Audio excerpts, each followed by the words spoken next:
Hello বন্ধুরা, আসসালামু আলাইকুম। কেমন আছেন আপনারা সবাই? আশা করি ভালো আছেন, সুস্থ আছেন। সবাই সবার পরিবার পরিজনকে নিয়ে সবার ঈদ ভালো কাটতেছে, সুন্দর কাটতেছে। সবাই সবার পরিবার পরিজন আত্মীয় স্বজন এর বাড়ি ঘোরাঘুরি করতেছেন।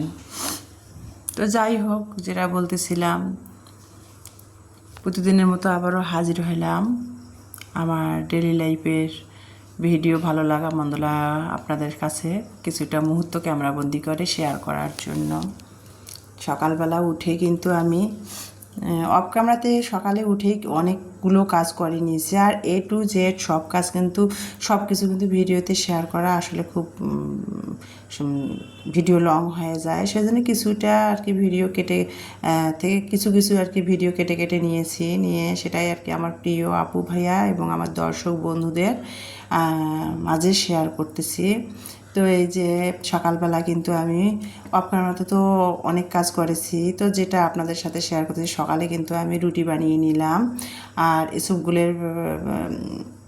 এসবগুলো তোকমা সয়া সস দিয়ে যে পানি রেখে দিয়েছিলাম 1 চামচ গ্লাসের মধ্যে ভিজে, সেটা ঘুটে খেয়ে নিলাম। নিয়ে তারপরে রুটি বানিয়ে ইলমার বাবাকে অলরেডি দিয়ে দিয়েছি, ইলমার বাবা খেয়ে নিয়েছে অফ ক্যামেরায়।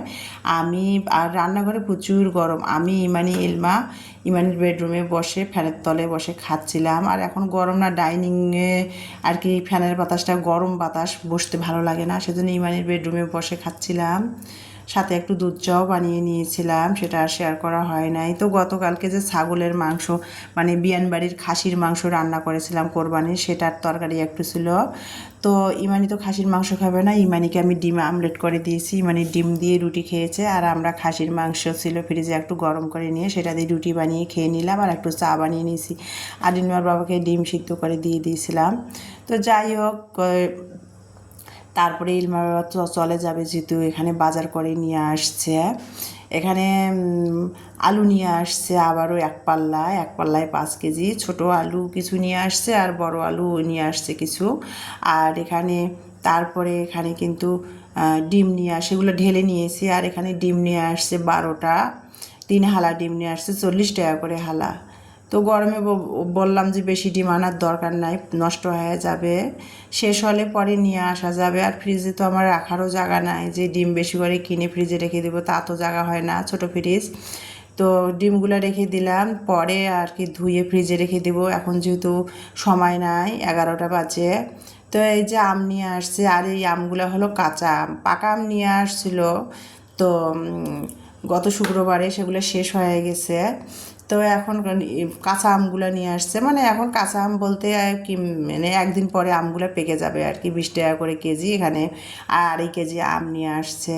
তারপরে করলা নিয়ে আসছে, ভাবলাম যে গরম পড়েছে একটু করলা ভাজি টাজি খেলে ভালো লাগবে দেশি আলু দিয়ে।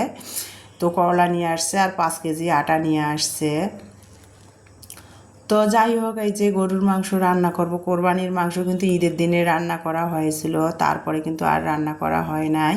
তো এখানে 1 কেজি পরিমাণ গরুর মাংস বের করলাম, কোরবানির বের করে আর কি ধুয়ে, তারপরে আর কি মাংসের যে মশলা, সব মশলা আমার হাতে বানা যে 13টি উপাদান দিয়ে গরম মশলা তৈরি করেছি, সেটা আদা রসুন বাটা, হলুদের গুঁড়া, মরিচের গুঁড়া, লবণ, গরম মশলা আস্ত 2-3টা আস্ত শুকনো মরিচ, সরিষার তেল, সব মিশ্রণে একসাথে দিয়ে আর কি আমি এখানে গরুর মাংসটা মেখে কড়াইয়ের মধ্যে রান্না করব। গরুর মাংসটা মেখে আমি এখানে আর কি 20 মিনিট 30 মিনিটের মতো রেখে দিব। তো সব মশলা দিয়ে গরুর মাংসটা মেখে নিলাম, নিয়ে এখন হালকা করে হাতটা ধুয়ে পানি দিয়ে গরুর মাংসটা কিন্তু আমি 20-30 মিনিট রেখে দিব, দিয়ে অন্যান্য কাজগুলো করে নিব। ততক্ষণ মাংসের ভিতরে মশলাটা আর কি ভালো করে ম্যারিনেট হবে, ঢুকে যাবে ভিতরে ভিতরে। তো এখন আমি মশলা দিয়ে চুলার উপরে কড়াইটা বসে ঢেকে রাখবো। তারপরে কিন্তু আমি অফ ক্যামেরাতে অন্য কাজগুলো, যেমন শিঙের প্লেট বাটিগুলো ধুয়ে ফেলেছি, করলাটা কেটে, কলার মধ্যে রসুন পেঁয়াজ কাঁচামরিচ কেটে নিয়েছি, দেশি আলু কেটে নিয়েছি। তারপরে করলাটা এখন আমি লবণ দিয়ে করলার তিতোটা বের করে ফেলবো কসলায়। তো সেটা আর কি, তো 2 চুলায় জ্বালাই দিব। 1 চুলায় করলা ভাজি করব দেশি গোল আলু দিয়ে, আর 1 চুলায় গরুর মাংসটা যেহেতু 20-30 মিনিট হয়ে গেছে, সেই গরুর মাংসটা আমি পাশে 1 চুলায় গ্যাসের চুলায় বসিয়ে দিলাম। মাংসটা কষা হচ্ছে, মাংস থেকে কিন্তু অনেক যে মশলার পানিটা লবণ দিয়ে মেখে রাখছিলাম সেই পানিটা বের হয়েছে, কাঁচা পানিটা। সে মাংসটা আর কি আমি মাঝামাঝি গ্যাসের জালটা দিয়ে কষিয়ে নিচ্ছিলাম। তারপরে অপর সাইডে কিন্তু এখানে আমি আর কি করলা ভাজিটা, দেশি গোল আলু দিয়ে করলা ভাজিটাও করে নিচ্ছিলাম।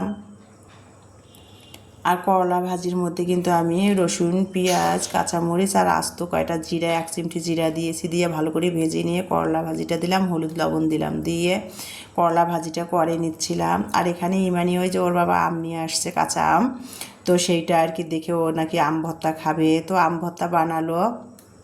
এখানে আম ভর্তাটা বানাচ্ছি শুকনো মরিচ পুড়ে, চিনি, শুকনো মরিচ, সরিষার ফাঁকি, মানে সরিষা ব্লেন্ডার করে নিয়েছে, সরিষার ফাঁকি দিয়ে লবণ দিয়ে সরিষার তেল দিয়ে আম ভর্তাটা বানিয়েছিল। আর আম ভর্তাটা আমটা গেটার দিয়ে কেটে নিয়েছে, সবজি গেটার দিয়ে। তো আমি রান্না করতেছি, ও আমাকে বলছে যে আম্মু খাও একটু। তো রান্না করতেছি আর একটুখানি মেয়েদের সাথে শরিক হলাম, খাচ্ছিলাম। যেহেতু 11, 11:30, 12টা বেজে গেছে। আর 12টা, 11টা, 12টার মধ্যে কিন্তু একটু টক খেতে ভালোই লাগে। তো খাচ্ছিলাম আর পাশে রান্না করতেছিলাম। রান্নাঘরে জ্বালানোর কাছে দাঁড়ায় দাঁড়ায় আম ভর্তা 3 মা মেয়ে খাচ্ছিলাম। আর এদিকে গ্যাসের 2 পাশে রান্না, 2 চুলায় 2টা রান্না বসিয়ে দিয়েছি, করলা ভাজি আর গরুর মাংস। তো গরুর মাংসটা রান্না হয়ে গেল আমার।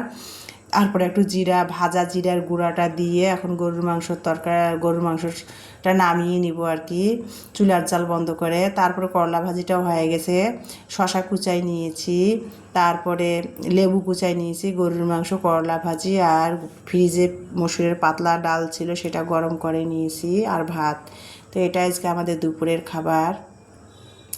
তো এই যে দুপুরের খাবারটা খাবো, আর সেটাই আর কি রান্না করলাম, সেটাই আমার প্রিয় আপু ভাইদের সাথে একটু শেয়ার করতেছিলাম ক্যামেরা বন্দি করে। তো ডাইনিংয়ে খাবারগুলো দিয়েছি। তো ইলমার বাবা বলতেছিল, ইমানি বলতেছিল আম্মু এখানে গরম, ডাইনিংয়ের ফ্যানের বাতাস গায়ে লাগে না, গরম বাতাস, তো ভিতরের রুমে আর কি খাবো। তো খাবারগুলো ডাইনিং থেকে আবার সব ইমানির রুমের ফ্লোরে নিয়ে গেলাম, নিয়ে এখন খাওয়ার আয়োজনগুলো আর কি ওই ফ্লোরের মধ্যে বসে খাবো। তো ইমানি রুমে ফ্লোরের মধ্যে বসে খাচ্ছিলাম। আর সেটাই আর কি, এখন বাজে দুপুর 2:30, 2:30। তো দুপুরের খাবার খাচ্ছি, আর সেটাই আমার প্রিয় আপু ভাইদের সাথে শেয়ার করতেছি। আর গরুর মাংসটা না একটু ভুনা ভুনা করেছি, পাতলা ডাল আছে এই জন্য, আর করলা ভাজি। তো সেটা দিয়ে বিসমিল্লাহ করে দুপুরের খাবারটা খাচ্ছি। আর কোরবানির মাংস না মানে কষাতেই কিন্তু সিদ্ধ হয়ে যায়, এটার মধ্যে কিন্তু আল্লাহর রহমতে আছে। মানে যত বড়ই গরু হোক না কেন, কোরবানির মাংস কিন্তু কষাতেই কিন্তু সিদ্ধ হয়ে যায়। আর কোরবানির মাংসে বেশি মশলা না দিলেও কিন্তু স্বাদ লাগে। তো যাই হোক, দুপুরের খাবারটা খাচ্ছি, আর সাথে একটু পাতলা ডাল। গরম এত পরিমাণ পড়েছে, ঈদ যে মানে 5 তারিখ থেকে যে এত পরিমাণ গরম পড়েছে, মানে বৃষ্টি হলেও গরমের সময় তো গ্রীষ্মকাল গরম হবে, তাই না? কিন্তু মানে বৃষ্টিও হচ্ছে না, রোদ আর ভ্যাপসা গরম, মানে ঘরে থাকা খুব টাফ হয়ে গেছে। তা কী আর করার, বাসা বাড়িতে, গ্রামে হলে খোলামেলা পরিবেশ, তাও গরম হলে কিন্তু অতটা গরম বোঝা যায় না। বাসা বাড়িতে যারা থাকে, ফ্ল্যাট বাড়িতে, তাদের কিন্তু খুবই কষ্ট গরমের মধ্যে। তো দুপুরের খাবারটা খাচ্ছি, আর মাংসটা কত সুন্দর কষাতেই সিদ্ধ হয়ে গেছে। আজকে প্রেশার কুকারে মাংস রান্না করি নাই, কোরবানির মাংস তো সেজন্য কড়াইতে রান্না করেছি। তো দুপুরের খাবার শেষ হলো, এখন বাজে 5:30। ইলমার বাবা আর কি চলে যাবে।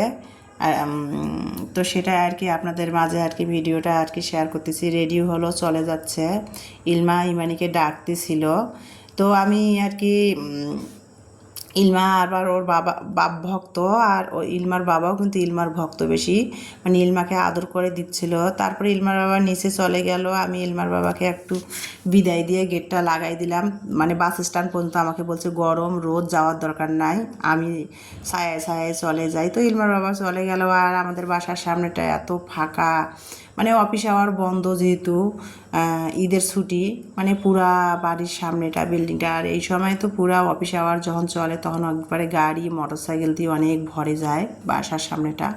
তো পুরো এখন নিরিবিলি আমাদের বাসার সামনেটা, বাড়িওয়ালা ভাই আর আমি শুধু পুরা বিল্ডিংটাতে, 5তলা বিল্ডিং, পুরা বিল্ডিংটাতে এক পাশে বাড়িওয়ালা ভাইরা 3তলা ফ্লোরে থাকে, এক পাশে আমি, পুরা বিল্ডিংটা ফাঁকা। তারপরে একটু বাড়িওয়ালা ভাইদের বাগানে আসলাম। ওই যে বাড়িওয়ালা ভাইরা কত সুন্দর ঢেঁড়স গাছ লাগাইছে, সেই গাছে আবার কত সুন্দর ছোট ছোট ঢেঁড়স ধরছে। তো সেটাই আর কি